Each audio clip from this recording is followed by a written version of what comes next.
biyya jabduu ijaaruuf dhaloota seenaa isaa beeku uumuun murteessaadha jedhan hooggantuun biiroo aadaa aartii fi turizimii magaalaa Finfinnee Dr. Hiruut Kaasaw. Guyyaan yaadannoo gootota Itoophiyaa duraanii 84ffaan kabajameera. Sirna kabaja yaadannoo guyyichaa irratti ergaa kan dabarsan hooggantuun biiroo aadaa aartii fi turizimii magaalaa Finfinnee Dr. Hiruut Kaasaw. Dhalootni biyya bilisoomte fudhate aadaa, duudhaa fi seenaa isaa eeggachuun seenaa mataa isaa kaa'ee darbu akka qabuu fi kanaaf immoo magaalaan Finfinnee agarsiiftuudhaas kan jedhan. አዲስ አበባ የኢትዮጵያን ባህል ታሪክ የያዘች ታላቅ ሙዚየም የሆነች magaalaan Finfinnee magaalaa muuziyeemii aadaa fi seenaa Itoophiyaa of keessatti qabattee jirtudha. Magaalaan keenya seenaaf aadaa biyya keenyaa qofaa osoo hin taane seenaa Afrikaanotaa of keessatti qabattee fakkeenyummaa seenaa itti fufsiisuu taatee mul'attee jirti. Dhalootni seenaa isaa beeku biyya jabduu ijaara. Dhalootni seenaa isaa hin beekne garuu biyya ijaaruu hin danda'u. Kanaaf immoo hundi keenya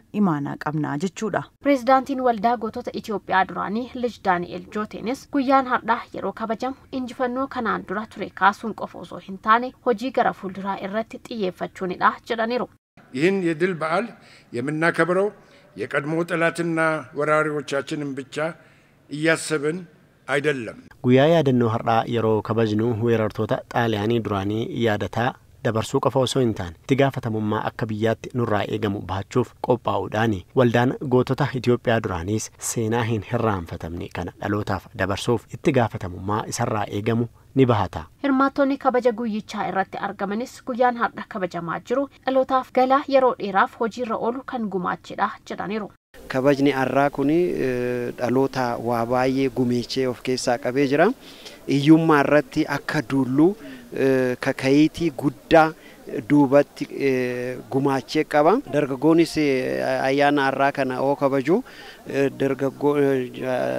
jaalleewwan